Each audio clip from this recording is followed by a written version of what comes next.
Israel மீது Iran தாக்குதல் நடத்தியுள்ள நிலையில் இஸ்ரேல் விரைவில் பதிலடி தாக்குதல் நடத்தும் என்று எதிர்பார்க்கப்படுகிறது. ஈரான் நினைத்தால் அணு ஆயுதங்களை வேகமாக தயாரிக்க முடியும் என உலக அரசியல் வல்லுநர்கள் தெரிவிக்கின்றனர்.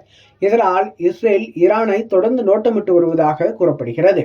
இஸ்ரேல் லெபனான் ஈரான் போர் உச்சமடைந்துள்ளது. இது கண்டிப்பாக உலகை அச்சுறுத்தும் போராக மாறுவதற்கான அபாயமும் இருக்கிறது.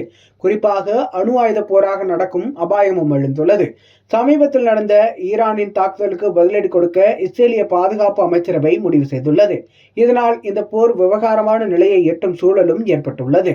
ஈரான் இஸ்ரேல் மீது ஏவுகணை தாக்குதல் நடத்திய நிலையில் இதற்கு பதிலடியாக ஈரானின் அணு உலைகள் மீது இஸ்ரேல் தாக்குதல் நடத்த வாய்ப்புள்ளதாக கூறப்படுகிறது. விரைவில் இஸ்ரேல் பதிலடி கொடுக்கும் வாய்ப்பும் இருக்கிறது.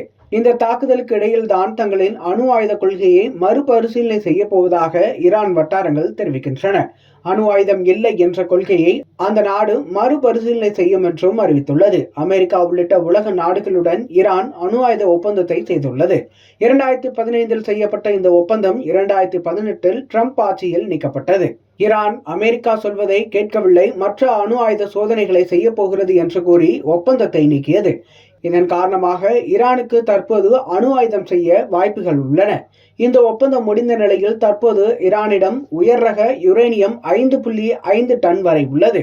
முன்பு 200 கிலோ மட்டுமே பயன்படுத்த வேண்டும் என்ற ஒப்பந்தம் நீக்கப்பட்ட நிலையில் அணு ஆயுதம் செய்ய தயாரான தரத்தில் இருக்கும் உயர் ரக யுரேனியம் 5.5 டன் வரை உள்ளது. ஈரான் இப்போது யுரேனியத்தை 60 முதல் 70% தூய்மைக்கு செறிவூட்டுகிறது.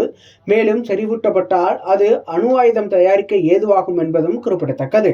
விரைவில் இதனால் ஈரானின் அணு ஆயுத சோதனைகளை மேற்கொள்ள முடியும். அவசரமாக தேவைப்பட்டால் உடனே அந்த நாடு அணு ஆயுதம் தயாரிக்கவும் முடியும்.